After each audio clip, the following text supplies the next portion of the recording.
Slick back. No, no, slick back. That's what I said. Slick back. No, nigga, I'm a pimp named Slick back. Pimp named Slick back. Pimp named, pimp named, pimp named Slick back. Nigga, are you deaf? I'm a pimp named Slick. Assalamualaikum warahmatullahi wabarakatuh. Selamat pagi dan selamat berkegiatan. Puji syukur kita panjatkan atas kehadirat Allah Subhanahu wa Ta'ala. Atas berkat dan rahmatnya lah kita dapat membuat video presentasi pada kali ini. Dan tak lupa juga kita kirimkan salawat serta salam kepada junjungan Nabi besar kita, Nabiullah Muhammad SAW. Baik, sebelum itu perkenalkan, saya Novia Haryadisa Putri dari kelompok 8 selaku moderator dan pemateri pertama. Baik, kita akan memasuki materi kita yang berjudul resensi.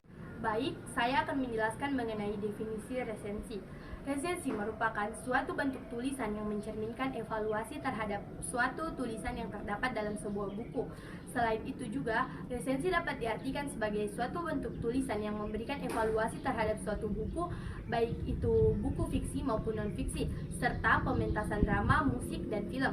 Dalam penyusunannya, resensi dapat berusaha untuk mengungkapkan sebuah sisi positif dan kelemahan suatu karya seni rupa dengan pendekatan objektif. Resensi merupakan sebuah tulisan yang menyampaikan penilaian terhadap buku, karya seni, atau karya cipta seseorang. Selanjutnya, perkenalkan nama saya Muhammad Satarmadan sebagai pemateri kedua. Konsep pertimbangan resensi. Konsep pertimbangan resensi melibatkan evaluasi yang cermat terhadap berbagai aspek karya dengan tujuan memberikan pandangan yang seimbang dan inovatif kepada pembaca.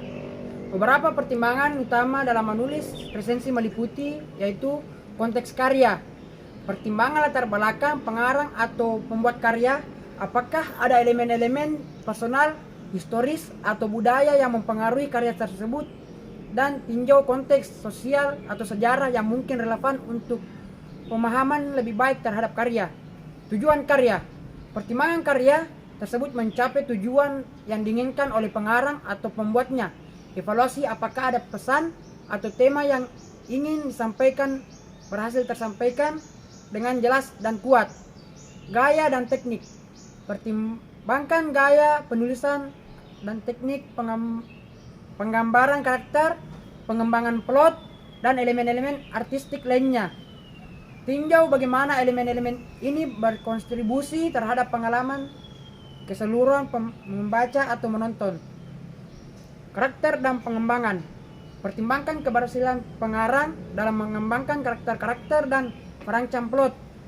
Tinjau apakah karakter-karakter terasa nyata, apakah mereka mengalami perkembangan yang signifikan, dan bagaimana plot membangun ketegangan dan ketertarikan, keunikan dan inovasi. Pertimbangan unsur-unsur yang membuat karya tersebut ini atau inovatif dibandingkan dengan karya sejenis. Tinjau apakah ada elemen yang mencolok atau gagasan baru yang dihadirkan dalam karya. Pesan dan nilai. Pertimbangan pesan atau nilai-nilai yang diinginkan disampaikan oleh karya.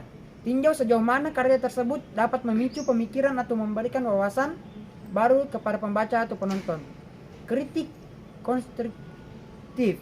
Sajikan kritik dan dengan konstruktif fokus pada kelebihan dan kelemahan yang dapat membantu pengarang atau pembuat karya untuk berkembang. Hindari kritik yang bersifat subjektif atau tidak berdasar. Yang terakhir ada referensi atau audiens. Pertimbangkan relevansi terhadap karya dan konteks saat ini terhadap audiens. Tinjau apakah karya memiliki daya tarik. Dengan mempertimbangkan aspek-aspek ini, resensi dapat memberikan gambaran yang holistik dan informatif kepada pembaca. Saya Nur Aini, pemateri ketiga yaitu prinsip resensi. Prinsip resensi mengemukakan bahwa meresensi sebuah buku, maka peresensi harus mengetahui dasar-dasar resensi sebagai berikut. Yang pertama, peresensi memahami sepenuhnya tujuan pengarang. Pengarang buku dapat diketahui dari kata pengantar atau pendahuluan buku. Yang kedua, peresensi menyadari sepenuhnya tujuan meresensi, karena sangat menentukan coret peresensi. Yang ketiga, peresensi memahami buku latar belakang pembaca yang menjadi sasarannya, selera, tingkat pendidikan, dan kalangannya. Yang keempat, peresensi memahami karakteristik media cetak yang membuat resensi. Baik, saya pemateri terakhir atas nama Nur Adinda Farid. Materi selanjutnya itu unsur-unsur resensi. Sebuah resensi merupakan bentuk ulasan yang melibatkan sejumlah unsur untuk memberikan gambaran menyeluruh terhadap suatu karya. Resensi dimulai dengan identifikasi karya, termasuk judul, pengarang, dan informasi dasar lainnya. Ringkasan isi karya memberikan gambaran singkat tanpa mengungkapkan terlalu banyak detail. Analisis dan evaluasi merupakan inti dari resensi, melibatkan pemahaman mendalam tentang gaya penulisan, karakter, plot, dan tema. Konteks karya seperti latar belakang pengarang dan pengaruh sosial serta memberikan wawasan lebih lanjut. Resensi juga harus membahas relevansi karya dengan audiens target serta menyampaikan pandangan subjektif penulisan resensi. Kritik dan rekomendasi memberikan arahan untuk perbaikan dan memberikan gambaran apakah karya tersebut layak untuk dinikmati oleh pembaca atau penonton potensial. Gaya penulisan yang menarik dan konsisten antara bagian-bagian resensi juga menjadi faktor penting. Itulah tadi pemaparan materi mengenai materi resensi. Untuk teman-teman yang ingin bertanya atau menyampaikan pertanyaan, silahkan komentar di bawah ini. Jangan lupa like, comment, and subscribe.